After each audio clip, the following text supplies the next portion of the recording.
네, 날씨가 이제 좀 겨울답죠. 많이 추워졌습니다.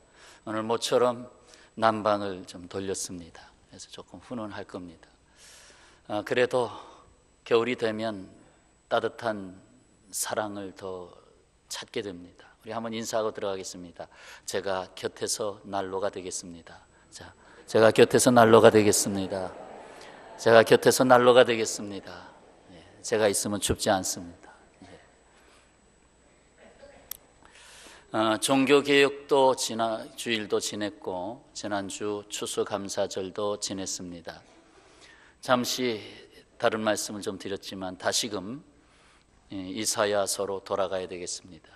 이제 얼마 남지 않았습니다. 이사야서도 이제 마무리 단계에 왔는데, 이사야는 이사야 그 선지자 이름의 뜻, 여호와의 구원, 이사야 여호와의 구원이라는 뜻 그대로 이사야서의 주제가 여호와의 구원입니다.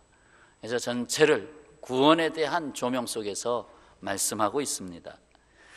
성경 66권의 핵심을 다 모아 담듯 66장으로 되어 있는 이사야는 마치 작은 성경 전서다, 이렇게 부를 수 있는 작은 성경 전서다.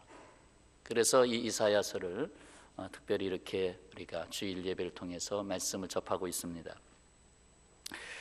이사야서의 3부에 해당하는 40장에서 66장까지는 이스라엘의 바벨론 포로 생활과 귀환, 그리고 회복, 그리고 종말론적 구원을 예언하고 있습니다. 특히나 60장은 여호와의 영광이 그의 백성의 삶에 충만하여 그들의 삶이 해보다 더 밝게 빛나고 그 빛으로 인해 세상 사람들이 그 빛으로 돌아올 것을 말씀하고 있습니다. 그리고 60장에서는 요한계시록에서 그대로 인용된 말씀들이 또한 담고 있어서 새하늘과 새 땅을 분명히 바라보게 하는 말씀이기도 합니다. 빛과 영광이라는 단어가 60장 안에 줄줄이 나오고 있습니다. 그래서 60장의 분위기는 너무나 밝아서 선글라스를 끼고 봐야 할 정도로 60장의 분위기는 아주 굉장히 그 빛과 영광으로 가득 차 있습니다. 이와 같이 세상에 빛을 비추고 세상에 하나님의 영광으로 가득하게 하는 이른바 구원의 영광을 이루는 사명을 위해서 선택된 백성 이스라엘, 그 이스라엘에게 하나님이 기대를 했지만 이스라엘이 온 세상을 하나님의 영광으로 구원하고자 하는 사명을 감당하지 않았습니다. 그래서 신약시대의 성도들에게 이 사명이 넘어왔습니다. 본장의 예언은 하나님의 백성이 죄로부터 해방되어 여호와 하나님의 빛과 생명 영광으로 충만하여 복음을 증거함으로 만민이 구원 공동체인 교회로 모여오고 나아가 새하늘과 새 땅에서 누리게 될 영원한 복을 담고 있습니다. 하나님은 오늘 우리에게 말씀하십니다. 일어나라, 빛을 발하라. 어디에서 일어나야 합니까? 일어나라고 하긴 하셨는데, 그러면 내가 일어나 있지 못했던 자리는 어디란 말입니까? 또 내가 살고 있는 자리가 어디이기에 거기서 일어나서 빛을 발하라고 하시는 것입니까? 바로 이와 같은 세상이 아닙니까? 시편 4편 2절에 이르기를 인생들아 어느 때까지 나의 영광을 변하여 욕되게 하며 허사를 좋아하고 괴유를 구하겠는고. 바로 이 세상을 진단해 보니까 영광, 하나님의 영광은 어디 가고 다 욕됨으로 다 떨어지고 허사, 괴율, 어찌 이런 것들로 가득 차 있느냐 하는 것입니다. 그렇습니다. 우리가 일어나서 빛을 발해야 하는 자리는 잘 되고 있는 자리가 아닙니다. 좋은 자리가 아닙니다. 도리어 하나님의 영광이 땅에 떨어져 버린 자리입니다. 하나님의 영광이 떨어져 버린 자리, 죄악의 그늘이 깊이 두려운 자리, 소망도 없고 기쁨도 없고 어둠이 가득한 자리, 그야말로 허망하고 헛된 자리. 사실 우리는 그러한 곳에서는 벗어나고 싶습니다. 그러한 곳에 있다면 떠나고 싶습니다. 그렇죠? 우리가 이사를 하더라도 이왕이면 환경 좋은 곳으로 가지 않습니까? 이왕 결혼하면 서로의 조건을 보면서 좋은 환경을 택하려고 하지 않습니까? 이 세상의 현실 아닙니까? 그런데 하나님의 생각은 다릅니다. 하나님의 생각이 다르다는 거예요. 뭐냐? 바로 그곳에서 일어나 빛을 발하라는 것입니다. 내가 그곳을 떠나서도 안 되고, 또한 내가 그런 곳을 찾지 않고 외면해서도 안 되고, 바로 그런 자리에서 일어나 빛을 발하라는 것입니다. 결혼을 하고 나서 시집살이를 합니다. 그런데 이렇게 말합니다. 내가 시집을 잘못 왔지. 내가 이렇게 살라고 결혼한 건 아닌데 내가 시집을 잘못 왔어 라고 말하는지 모르겠습니다. 그러나 하나님의 생각은 다릅니다. 얘야, 내가 너를 시집에 보낸 것은 내가 너를 선교사로 보낸 것이다. 인내하고 사랑과 섬김으로 잘 견뎌서 결국은 너를 통하여 하나님의 영광을 보리라. 하나님의 뜻은 거기에 있습니다. 그러나 거기까지 미치지 못하고 내가 시집 잘못 왔어 하는 게 먼저 나오는 것이 사람의 마음입니다. 하나님은 내가 빛이 되라고 말씀하십니다. 이 세상이 빛을 잃었기 때문에 내가 너를 택하여 너를 통해서 빛을 비추게 하는 것이다 라고 하는 것입니다. 그러므로 이 세상이 어둡다고 탄식하지 말고 일어나 빛을 발하라는 것입니다. 내가 있는 환경에 탓하지 말고, 거기서 좌절하지 말고, 우울증에 빠지지 말고 거기서 일어나 빛을 발하라는 것입니다. 다 같이 봉독합니다. 1절과 2절입니다. 일어나라, 빛을 발하라. 이는 내 빛이 이르렀고 여호와의 영광이 내 위에 임하였음이니라.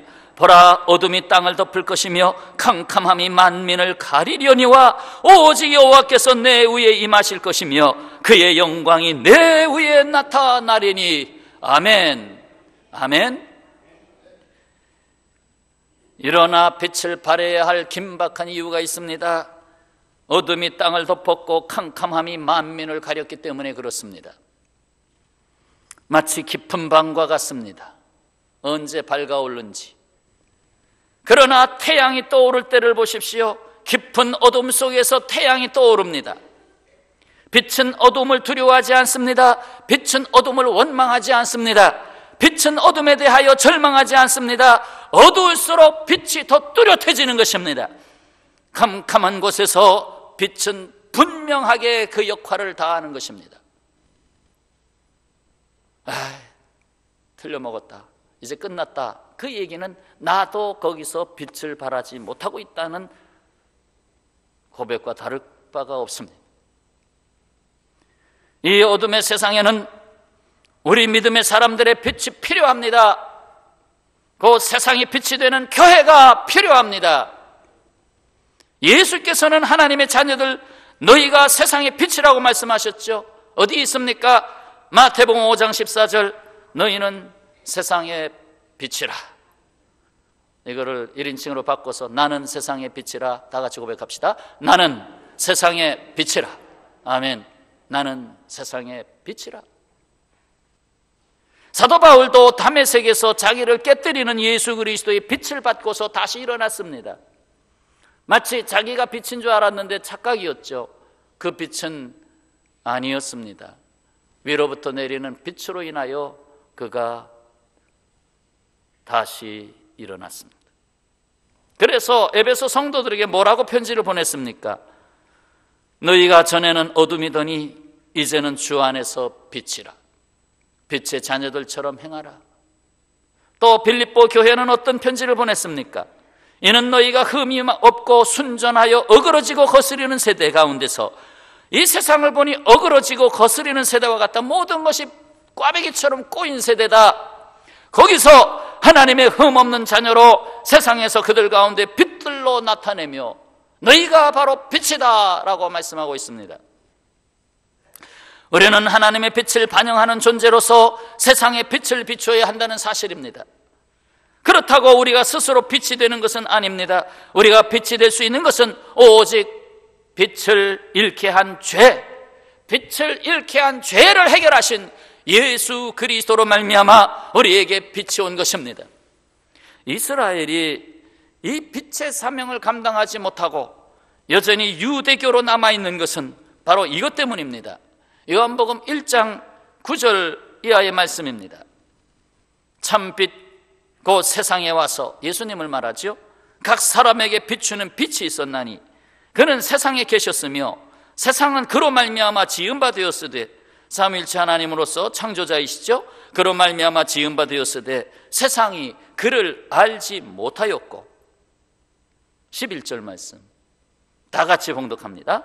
자기 땅에 오매 자기 백성이 영접지 아니하였으나, 자기 땅에 오매, 특히나 하나님께서 내가 너희를 택했다, 너 이스라엘, 너를 통하여 세계를 내가 구원하기 위해서 너를 택했다, 너는 제사장 나라가 되어야 된다 하고 사명을 줬지만 거기서 그 사명을 감당치 않았습니다. 오히려 이스라엘 백성, 유대인들이 예수님을 십자가에 못 박았습니다.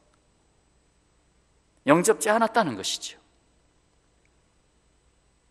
그래서 세상의 빛으로 나가지 못했고, 그 중에서도 영접하는 자가 있었고, 그 영접의 역사가 이방으로 넘어가서 아시아, 유럽 초대교회를 낳는 역사가 됐습니다. 바로 12절 13절 영접하는 자 곧 그 이름을 믿는 자들에게는 하나님의 자녀가 되는 권세를 주셨으니 이는 혈통으로나 육정으로나 사람의 뜻으로 나지 아니하고 오직 하나님께로부터 난 자들이니라. 오직 하나님께로부터 난 자들, 그리스도인들이 세상의 빛으로 일어났다는 것입니다. 혈통으로도 아니고 육정으로도 아닙니다. 자기 뜻으로도 아니고 오직 하나님의 뜻으로 된 것이라고 말씀했습니다. 여러분, 세상의 빛과 참빛의 차이를 어떻게 구분하면 좋을까요? 다음에 이 얘기를 하나 들어보시면 아는 깨달음이 올 겁니다. 2차 세계대전 중에 어떤 젊은 비행사가 한 여성과 편지를 나눴습니다. 이른바 펜팔을 한 거지요. 전쟁통에 위문 편지는 굉장한 위로가 되는 거 아닙니까? 더군다나 젊은 여성으로부터 편지를 받아서 왔다 갔다 편지로 연애가 되기 시작했습니다. 참으로 전쟁의 허무함, 출격할 때의 불안과 긴장이 그 편지로 인하여 다 녹아지고 도리어 삶의 위로와 용기와 기쁨을 가지게 됐습니다. 드디어 전쟁이 끝났습니다. 이제 두 사람이 만날 날을 기다리게 됐습니다. 우리 기차역에서 만나자 하고 약속을 했습니다. 그래서 기차역 대합실에서 만나기로 했는데 구분을 하기 위해서 여자가 꽃을 들고 있기로 약속을 했습니다. 그래서 기차역 대합실에 도착한 이 비행사는 두리번 어디 꽃을 든 여인이 없을까? 꽃을 든 여인 찾아라. 그래서 저기 있다 하고 멀찌감치서 바라보고 가자 하고 다가서는데 점점점 모습이 보이는데, 그런데 몸집이 엄청나게 뚱뚱한 아줌마 같은 여성이 꽃을 들고 있는 것입니다. 그러면서 마음에 갈등이 왔습니다. 만날까 말까, 만날까 말까, 지나갈까 말까. 그렇게 전쟁 포화 속에서 그렇게 자기까지 갔던 그런 관계가 딱 외모를 보고 만날까 말까 고민하게 됐습니다. 그래도 그 편지에서 오고 간 그 내면을 다시 보면서 만나기로 하고 다가서서 제가 아무개입니다. 반갑습니다. 그러니까 그 순간 그 꽃을 든 여인이 말합니다. 조금 전에 웬 멋쟁이 아가씨가 내 손에 이 꽃을 주워주면서 부탁을 했어요. 누군가 자기에게 와서 말을 건너면 내가 건너편 식당에서 기다리고 있다고 전해주세요. 네, 뭐죠? 이 여성이 테스트를 했습니다. 과연 그 남자가 외모를 보고 사랑할 것이냐, 정말 내면의 가치를 찾으면서 사랑할 것이냐, 그걸 테스트하기 위해서 일부러 대합실에 있는 여성 중에 아니다 싶은 여성에게 꽃을 들고 있으라 부탁을 했던 것입니다. 연극을 한 거지. 그러나 남자가 거기서 그냥 넘어가지 아니하고 그래도 그 여자에게 접근하고, 그래서 결국 이쁘게 아주 멋쟁이 여인을 만나게 되는 장면이지요. 이 세상이 현혹하는 빛은 밖으로 번쩍입니다. 밖으로만 번쩍입니다. 그러나 진정한 빛은 우리의 영혼의 불을 밝혀서 나오는 것입니다. 그러기에 세상의 거짓된 빛에 속아서는 안 됩니다. 이 세상은 전부 바깥에서 나오는 빛으로 유혹합니다. 그렇습니다. 며칠 전에도 수능 시험을 봤습니다만, 진정한 시험은 종이 위에 쓰는 것이 아닙니다. 인생의 걸음걸음마다 답안을 작성하는 것입니다. 진짜 시험은 이 사회에 나와서 한 걸음 한 걸음 내딛는 그 삶의 시험이 있는 것입니다. 또한 우리에게 주신 그 빛은 색깔이 있어요. 어떤 색깔이냐? 진정한 기쁨이라는 색깔입니다. 오늘 60장 5절 말씀을 보면, 그때에 네가 보고 무슨 빛을 내며? 기쁜 빛을 내며 내 마음이 놀라고 또 화창하리니 너도 놀랄 것이다. 내 안에서 기쁜 빛이 나오게 되는 것을, 그 빛을, 세상의 그 기쁜 빛, 사실은 복된 소식이죠. 기쁜 소식이죠. 그것이 너로 말미암아 막 나오는 것을 볼 때 너도 놀라고 화창하리라. 진정한 기쁨을 이룬 곳에 내가 기쁜 빛을 내야 할 필요성, 바로 거기에 사명이 있는 것입니다. 기쁨을 이룬 세상, 뭔가 그냥 뼈 빠지게 사는 것 같은데, 그러나 진정한 기쁨을 이룬 세상, 그래서 그 기쁨을 잃었기 때문에 다른 대용 가치를 찾아서 순간순간의 기쁨을 찾고 순간순간의 쾌락을 추구하는 삶, 짠짠짠 하면서 순간의 기쁨을 찾는 삶으로 빠져들어가 있는 것입니다. 그러나 만족이 안 되지요.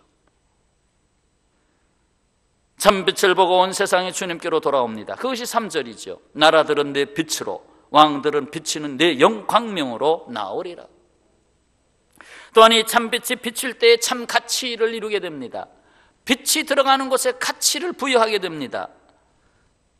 17절 말씀, 내가 금을 가지고 놋을 대신하며 은을 가지고 철을 대신하며 놋으로 나무를 대신하며 철로 돌을 대신하며 화평을 세워 관원으로 삼으며 공의를 세워 감독으로 삼으리니, 금을 가지게 되어 은을 버리게 됐다는 것입니다. 놋을 버리게 됐다는 것입니다. 은을 가지게 되어 철을 버리게 됐다는 것입니다. 그만큼 빛의 사람들이 있는 곳에서 가치를 더하는 역사가 나타나게 됐다는 것입니다. 가치를 더하는 역사, 하나님의 복이 임하는 역사가 거기 나타나게 됐다는 것입니다. 화초 하나에도 햇살이 쫙 비쳐 들어가면 꽃을 피우고 열매가 맺히는데요, 마찬가지로 우리가 세상에 빛이 되어서 빛을 비추면 거기에 가치가 창출됩니다. 내가 어느 회사에 들어가서 빛이 되면, 내가 그 가정에 들어가서 빛이 되면 거기에 변화의 역사가 일어나는 것입니다. 하나님은 결코 꺼질 수 없는 영원한 빛이십니다. 바로 19절 20절, 다시는 낮에 해가 내 빛이 되지 아니하며 달도 내게 빛을 비추지 않을 것이요 오직 여호와가 내게 영원한 빛이 되며 내 하나님의 내 영광이 되리니, 다시는 내 해가 지지 아니하며 내 달이 물러가지 아니할 것은 여호와가 내 영원한 빛이 되고 내 슬픔의 날이 끝날 것임이라. 할렐루야. 물론 이 말씀의 궁극적인 완성은 천국에 가야 완전하게 완성될 수 있는 말씀입니다. 사랑하는 여러분, 우리 그리스도인은 결코 꺼질 수 없는 빛입니다. 너는 빛이라 말씀하신 주님, 나라고 하는 삶은, 이 세상의 삶이 아무리 고달프고 힘들어도 나는 빛이다라고 하는, 정말 나는 구원받은 그리스도인이다, 하나님의 자녀다라고 하는 것을 확신하십니까? 그렇다면 나는 결코 꺼질 수 없는 빛을 가지고 있습니다. 고백하고 갑시다. 나에게는 꺼질 수 없는 빛이 있다. 꺼질 수 없는 빛이 있다.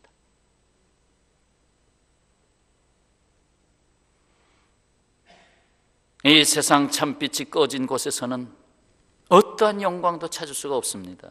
갈라디아서 5장 26절에 헛된 영광을 구하며 서로 노엽게 하거나 서로 투기하지 말지니라. 정말 하나님의 영광을 잃은 세상에서는 헛된 영광을 구하게 되어 있습니다. 여러분 분명히 아셔야 됩니다. 하나님이 주신 것을 잃게 되면 인간은 그것을 대체할 수 있는 다른 것을 구하게 됩니다. 그렇기 때문에 거기서 문제가 발생하는 것입니다. 하나님은 온전하신데 온전하신 하나님이 주신 것을 잃고 다른 것으로 그걸 보충하려니까 거기에 가지가지의 인생의 문제들이 발생하는 것입니다. 하나님의 지혜를 받았던 솔로몬, 전도서에서 소중한 깨달음을 우리에게 전하고 있습니다. 이 세상을 정신없이 살고 있는 인생들에게 주는 교훈이 아닐 수가 없습니다. 이렇게 하면 잘 될 것이라고 생각하고 뛰는 인생들에게 하시는 말씀, 전도서는 우리 인생의 또 다른 교과서지요. 한번 들어보시지요. 제가 몇 절을 그대로 인용할 텐데 시적으로 써 있는 말씀이니까 시적으로 들으시고 눈을 지그시 감고 주무시지 말고 눈을 지그시 감고 들어보시면 어떨까요? 전도서 2장 3절 이하의 말씀, 내가 내 마음으로 깊이 생각하기를 내가 어떻게 하여야 내 마음을 지혜로 다스리면서 술로 내 육신을 즐겁게 할까? 또 내가 어떻게 하여야 천하의 인생들이 그들의 인생을 살아가는 동안 어떤 것이 선한 일인지 알아볼 때까지 내 어리석음을 꼭 붙잡아 둘까 하여 나의 사업을 크게 하였노라. 내가 나를 위하여 집들을 짓고 포도원을 일구며 여러 동산과 과원을 만들고 그 가운데에 각종 과목을 심었으며 나를 위하여 수목을 기르는 살림에 물을 주기 위하여 못들을 팠으며 남녀노비들을 사기도 하였고 나를 위하여 집에서 종들을 낳기도 하였으며 나보다 먼저 예루살렘에 있던 모든 자들보다도 내가 소와 양떼의 소유를 더 많이 가졌으며 은금과 왕들이 소유한 보배와 여러 지방의 보배를 나를 위하여 쌓고 또 노래하는 남녀들과 인생들이 기뻐하는 첩들을 많이 두었노라. 내가 이같이 창성하여 나보다 먼저 예루살렘에 있던 모든 자들보다 더 창성하니 내 지혜도 내게 여전하도다. 무엇이든지 내 눈이 원하는 것을 내가 금하지 아니하며 무엇이든지 내 마음이 즐거워하는 것을 내가 막지 아니하였으니 이는 나의 모든 수고를 내 마음이 기뻐하였음이라. 이것이 나의 모든 수고로 말미암아 얻은 몫이로다. 그 후에 내가 생각해 본즉 내 손으로 한 모든 일과 내가 수고한 모든 것이 다 헛되어 바람을 잡는 것이며 해 아래서 무익한 것이로다. 눈뜨시죠? 1장 춘몽이었습니다.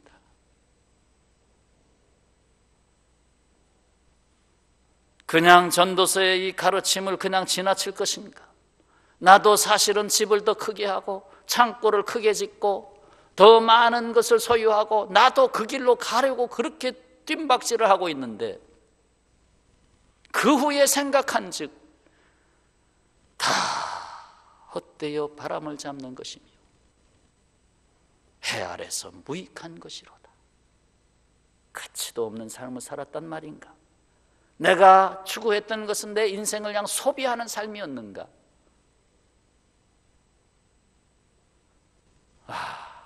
참 허무한 삶이었는가? 그때가 온다는 것입니다. 사랑하는 여러분, 이 세상의 인생은 한 번뿐 오직 우리는 구원함을 받은 자로서 하나님이 나의 영광이 되는 인생으로 살아야 하겠습니다. 여기에 정답이 있습니다. 우리 인생이 허무하지 않고 가치 있는 인생을 살아가기 위해서 하나님이 나의 영광이 되는 인생, 하나님이 나의 영광이 되는 인생. 성경으로 보겠습니다. 21절 22절 내 백성이 다 의롭게 되어 영원히 땅을 차지하리니 그들은 내가 심은 가지요 내가 손으로 만든 것이로서 나의 영광을 나타낼 것인즉 여호와의 영광을 나타낼 것인즉 그 작은 자가 천명을 이루겠고 그 약한 자가 강국을 이룰 것이라. 때가 되면 나 여호와가 속히 이루리라. 아멘. 내가 심은 가지다. 우리의 인생을 여호와께서 심었다는 것입니다. 내가 너를 지금 어둠이 있는 곳에 심었다. 거기서 빛을 발해라. 내가 손으로 만든 것이다. 너의 인생은 내가 만들고 가고 있다. 너는 나의 영광을 나타낼 것이다. 여호와의 영광, 하나님의 영광, 그걸 나타내는 인생으로 내가 너를 만들고 있다는 것입니다. 그래서 작은 자가 천명을 이룬다. 빛이 있는 자 한 사람이 일어나면 천명에게 영향을 끼치리라. 그 약한 자가 강국을 이룰 것이라. 하나님의 나라를 이룰 것이다. 하나님은 인간의 능력, 인간의 공로를 빛의 심지로 삼지 않으시고 오직 신앙을 심지로 삼으시고 거기에 하나님의 빛을 넣어주셨습니다. 신앙을 심지로 삼으시고 거기에 빛을 붙이셨다는 거예요. 십자가에서 밝히신 사랑의 빛이 아닐 수가 없습니다. 빛의 심지에서 계속 올라오고 있는 그 기름은 바로 사랑입니다. 사랑으로서 사랑이 있기 때문에 이 세상을 창조하셨고 사랑하기 때문에 빛을 주신 것입니다. 첫날 빛이 있어라 하고 이 세상을 창조하셨습니다. 그리고 온 세상에 하나님의 사랑을 담는 모든 것으로 만드셨습니다. 하나님이 친히 우리의 삶 속에 오셔서 하나님의 보이지 않는 영광을 우리의 인생을 통하여 영광을 나타내시겠다는 것입니다. 하나님 어디 계시느냐 묻지 마십시오. 하나님 바로 여러분 안에 있지 않습니까? 내 안에 있지 않습니까? 내가 너를 택했고 내가 너를 불렀고 내가 너에게 믿음을 줬고 그래서 내 안에 빛이 있지 않느냐. 그것이 나의 빛이다라는 것입니다. 일본 작가로 목회자 3호가 된 우지키 노부로는 청소년 시절에 사고를 당해서 그만 두 다리를 잃었고요. 거기다 한 팔까지 잃었습니다. 사지 중에 삼지를 잃었습니다. 이분이 예수님을 만난 후에 작가가 되어서 책을 썼는데 그 팔 하나만으로 쓴 책의 이름이 산다는 것이 황홀하다라는 책입니다. 산다는 것이 황홀하다. 하나님은 얼마든지 우리에게 하나님의 영광을 내어주는 분입니다. 그 영광의 빛을 내는 불씨가 사랑이지요. 그걸 깨달았기 때문에 세계의 삼지를 잃었지만 하나님을 만난 후에 예수님을 만난 후에 하나님이 담아주시는 하나님의 영광을 생각하니 황홀하다 이 말이지요. 하나님은 친히 하나님의 영광이 우리의 영광이 되게 하셨습니다. 하나님의 영광이 우리의 영광. 그래서 우리가 영광을 하나님께 어떻게 하는 거예요?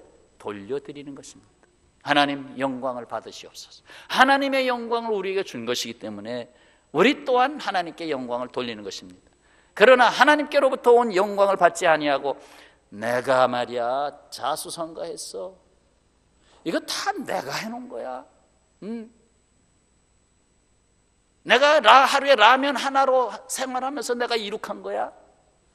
그렇게 말하는 사람은 하나님 앞에 올릴 영광이 없습니다. 돌릴 영광이 없습니다.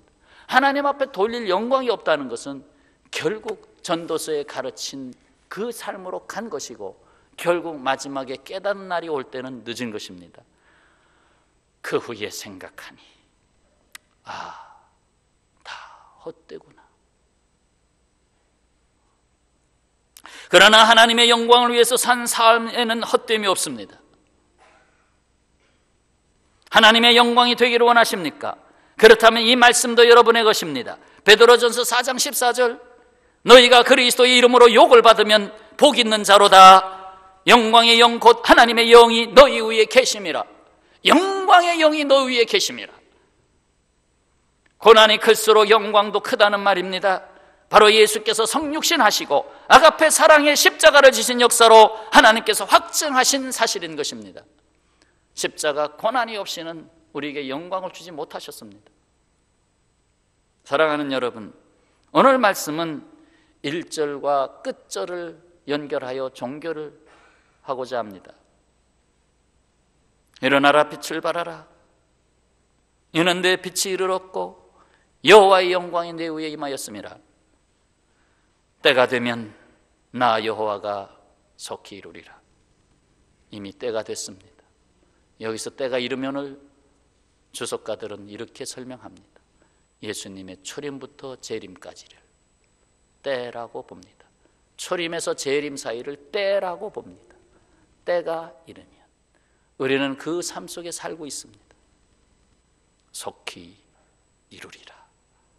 주께서 이루시는 나의 인생은 하나님의 영광이 되는 삶, 하나님은 나의 인생을 하나님의 영광으로 만드는 삶, 여기에는 이미 빛으로 오신 예수 그리스도가 우리 안에 있습니다. 어떠한 삶의 자리에서도 낭망하지 마십시오. 우울증에 빠지지 마십시오. 우리에게 주신 기쁨, 우리에게 주신 빛의 색깔은 기쁨입니다. 기쁨을 가지고 이 세상을 밝게 하시고 이 세상을 일으키시고 하나님의 나라를 세워가는 귀한 주님의 백성의 삶이 되시기를 축원합니다. 기도하겠습니다.